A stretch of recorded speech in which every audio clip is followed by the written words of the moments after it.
is operating. Just by looking at vacancy, late fees, you can start to draw a picture about this property. All right? So again, which teams pick number 1? Okay, which teams pick number 2? Which teams have no idea at all? Thank you. Okay, just hang in there. That's great. I'm glad you're here. Okay, now we're going to go on to expenses. Again, you're going to look at the expenses, decide between you and your partner which property of the 2 you would pursue. It's the same property, 10-unit apartment building and a 12-unit apartment building. Please put up the expense side.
Okay, and begin finishing up. And stop. All right, based on expenses, which teams chose property number 1? Ooh, interesting, interesting. Which teams chose property number 2? Wow, okay. Electricity. What might that indicate?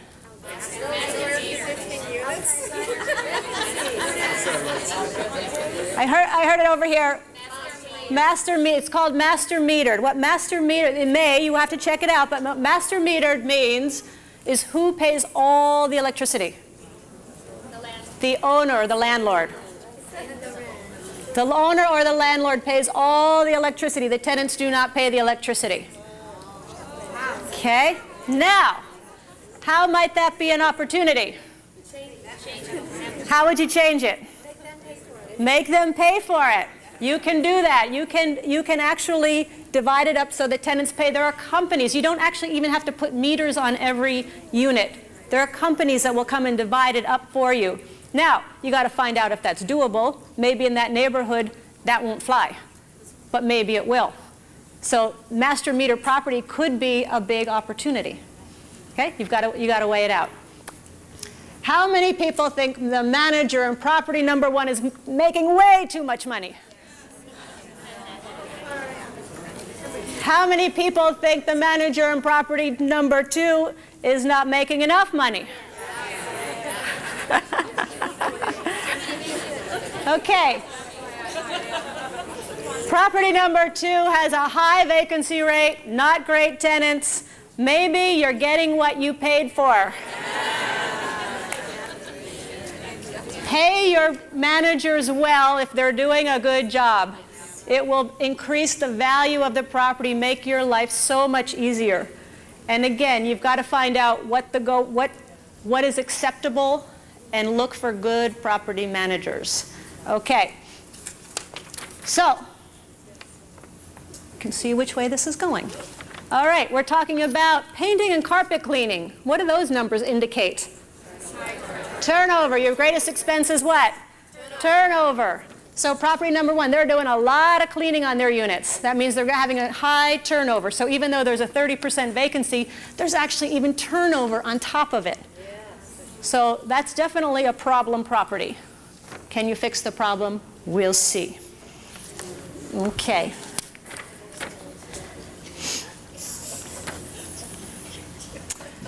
Okay, so again, are you starting to see how the numbers start to tell a story? Okay, and these are just some simple numbers. There is a program that we developed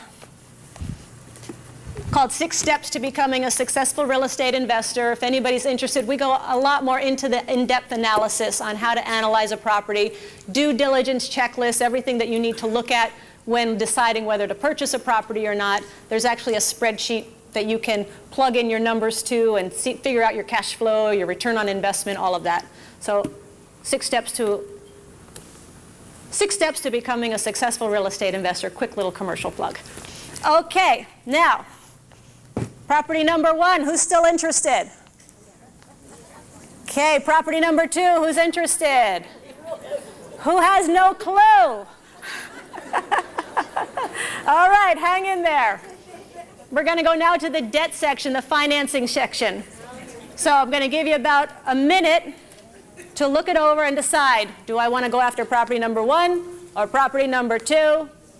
If you would put up that slide. Ready, go.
And begin finishing up.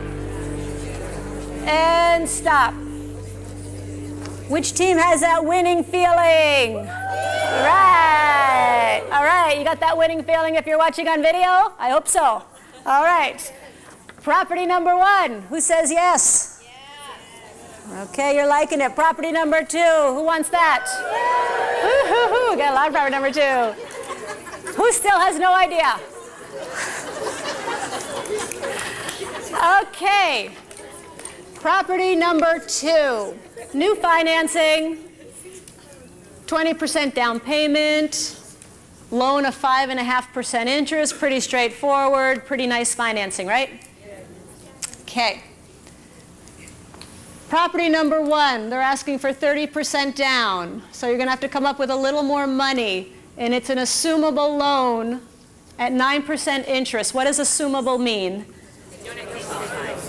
Very little qualifying, if any, and you basically take over the loan on the property. Now, a 9% interest rate, especially today, is pretty high, right? Yes. Not very attractive.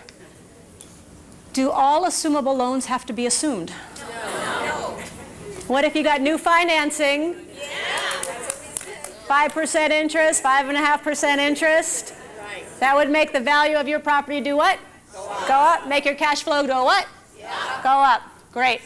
So again, you've got to look at it. There's sometimes penalties. I'll tell you a quick story. Sometimes if you have an assumable loan, the seller will be penalized if they have to pay off that loan early. So we were looking at a property.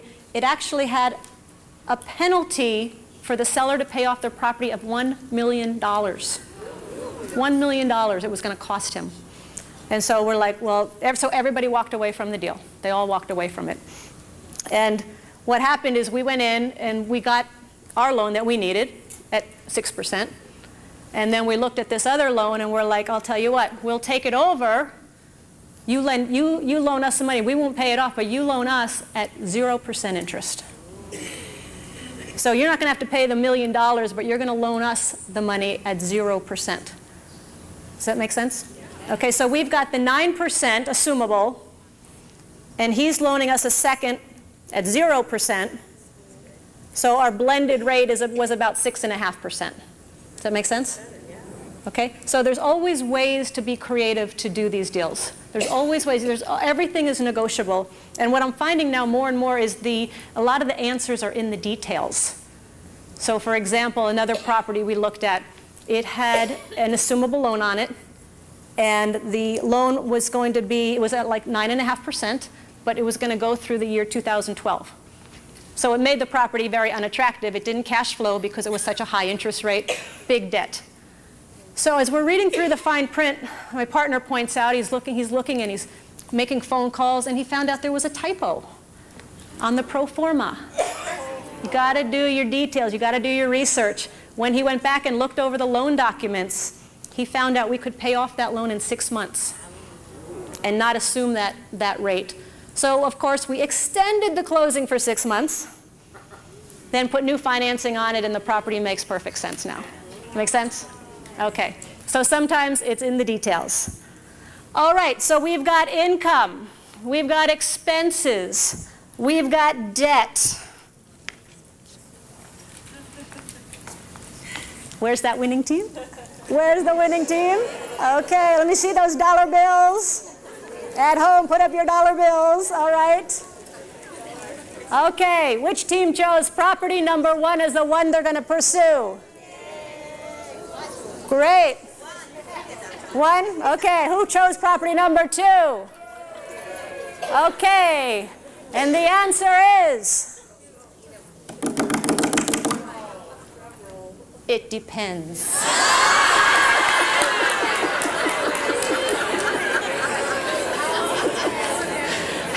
It depends. All of the questions that come up, the next step then is you've got to do your homework. You've got to find out, separate the fact from the fiction. Can you fix the problems? Does it make sense? It's all part of the numbers tell the story. Okay, so you can all keep your dollar bills. You guys played well. There is no correct answer. There's no right answer when it comes to real estate investing. What works for one person